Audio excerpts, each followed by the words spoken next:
Imagina un ejército de 80.000 legionarios romanos, el más grande que la República había reunido en toda su historia. Frente a ellos, un general cartaginés con apenas la mitad de soldados y un plan que parecía completamente imposible. A todas luces, imposible. Hoy viajamos al sur de Italia, al año 216 a.C., a un campo polvoriento llamado Canas, donde el destino de Roma pendió de un hilo. Bienvenidos a la historia de una de las batallas más sangrientas y geniales de todos los tiempos. Estamos en el año 216 a.C., en pleno corazón de la Segunda Guerra Púnica, el conflicto que decidiría quién dominaría el Mediterráneo en la ascendente República de Roma o el imperio comercial de Cartago, y en el centro de todo, un hombre, Aníbal Barca, un genio militar que desde niño había jurado odio eterno a Roma. Cruzó los Alpes con elefantes en una de las hazañas más legendarias de la historia. Derrotó a los romanos en Trivia y en el lago Trasimeno. Y ahora, se encontraba en el corazón de Italia, listo para asestar el golpe definitivo. Aníbal llevaba años sembrando el caos en Italia, derrotando a un ejército romano tras otro. Pero ahora, Roma estaba harta. Había reunido una fuerza colosal, una máquina de guerra diseñada para aplastar a Aníbal de una vez por todas. El destino de la República, y quizás del mundo occidental, se iba a decidir en un polvoriento campo del sur de Italia, un lugar cuyo nombre quedaría grabado a fuego en la historia en Canas. Los romanos estaban cegados por la arrogancia. Con 80.000 legionarios, superaban en número a Aníbal casi 2-1. Para asegurarse de que no hubiera errores, nombraron a 2 cónsules, Cayo Terencio Varrón y Lucio Emilio Paulo, para que comandaran el ejército en días alternos. Varrón era impulsivo y ansioso por la gloria, Paulo, más cauto, pero ambos compartían una misma creencia.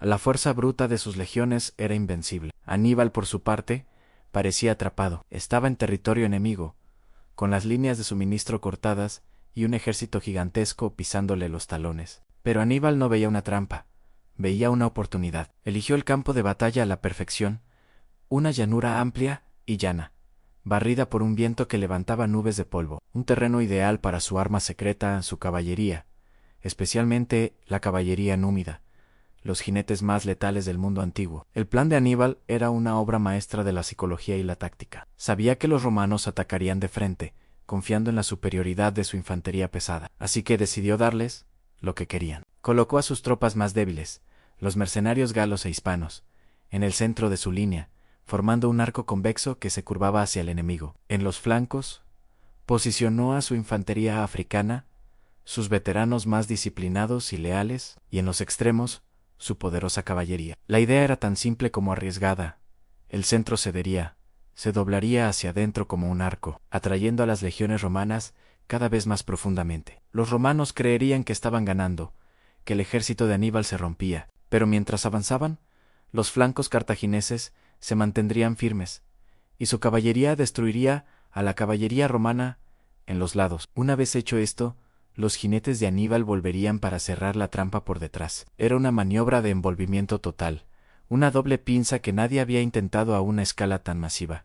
Era una locura, o era genialidad pura. El día de la batalla, el sol italiano caía a plomo. El cónsul Varrón, impaciente por la gloria, dio la orden de avanzar. Las legiones romanas, un mar de escudos y acero, marcharon en una formación increíblemente densa, diseñada para romper la línea enemiga por pura fuerza de impacto. El estruendo de 100.000 hombres chocando debió ser ensordecedor. Como Aníbal había previsto, el centro de su ejército empezó a ceder. Los galos y los hispanos retrocedieron lentamente, luchando con desesperación, pero cediendo terreno metro a metro. Los romanos rugieron victoriosos. Estaban ganando. El centro cartaginés se estaba desmoronando. Empujaron con más fuerza, adentrándose cada vez más en la formación enemiga, que ahora se curvaba hacia adentro, formando una media luna. Pero mientras el centro se hundía, algo terrible estaba sucediendo en los flancos. La caballería de Aníbal, dirigida por su hermano Asdrúbal y el formidable Majarbal, cargó contra la caballería romana.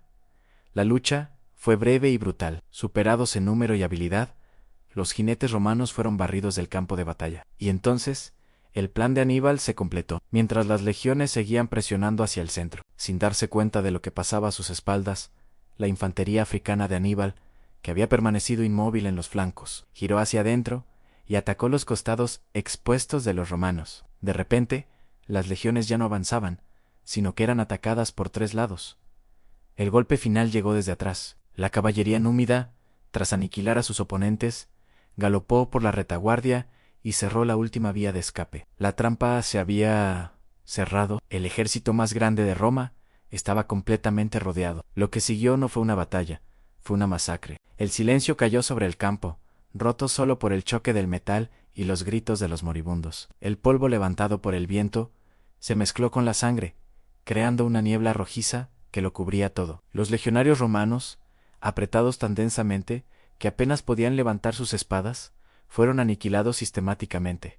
No había dónde huir, no había esperanza. Las cifras son casi imposibles de creer. En un solo día, murieron más de 50.000 soldados romanos, incluyendo al cónsul Emilio Paulo y a 80 senadores que luchaban en las filas. Es una de las jornadas más sangrientas de la historia militar. Para que te hagas una idea, es como si en unas pocas horas hubiera muerto la población entera de una ciudad moderna pequeña. Canas fue el desastre absoluto. Cuando las noticias llegaron a Roma, el pánico se apoderó de la ciudad. Las puertas se cerraron, las mujeres lloraban en las calles y los templos se llenaron de gente rezando a los dioses. Se extendió el rumor de que Aníbal marchaba directamente hacia la ciudad. Ya Aníbal allí portaos.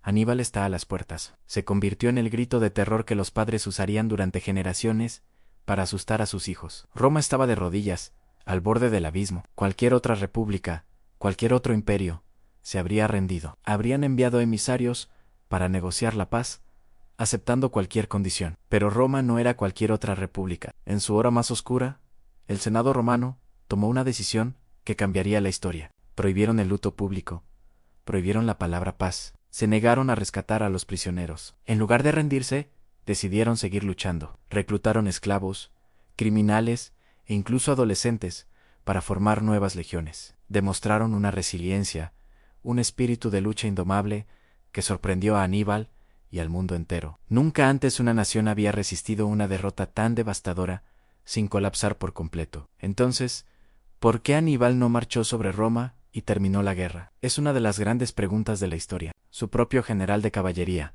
Maharbol, le suplicó que lo hiciera, diciéndole la famosa frase: ¿sabes cómo ganar una victoria, Aníbal?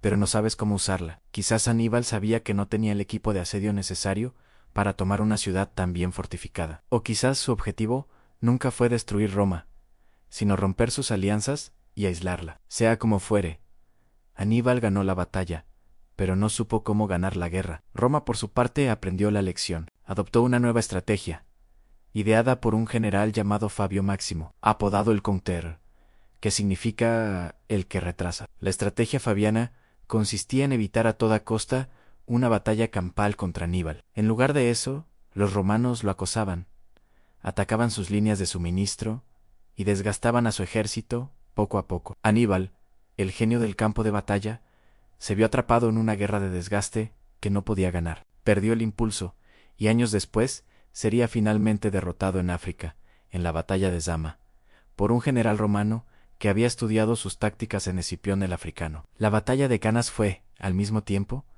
la perfección táctica y el horror absoluto. Fue la demostración de que la inteligencia y la estrategia podían superar a la fuerza bruta. Una lección que cambió la historia militar para siempre. Hoy en día, la maniobra de doble envolvimiento de Aníbal todavía se estudia en las academias militares de todo el mundo, como el ejemplo perfecto de una victoria táctica. Es un testamento a la mente de un hombre que estuvo a punto de destruir a la potencia más grande de la antigüedad. Al final, Roma perdió la batalla de Canas, pero no perdió su espíritu, y fue ese espíritu indomable, forjado en la desesperación de aquella derrota, el que siglos después construiría un imperio que dominaría el mundo conocido. Gracias por acompañarnos en este viaje a una de las batallas más épicas de la historia. Si te ha gustado, no olvides darle a like y suscribirte para más historias increíbles. Hasta la próxima.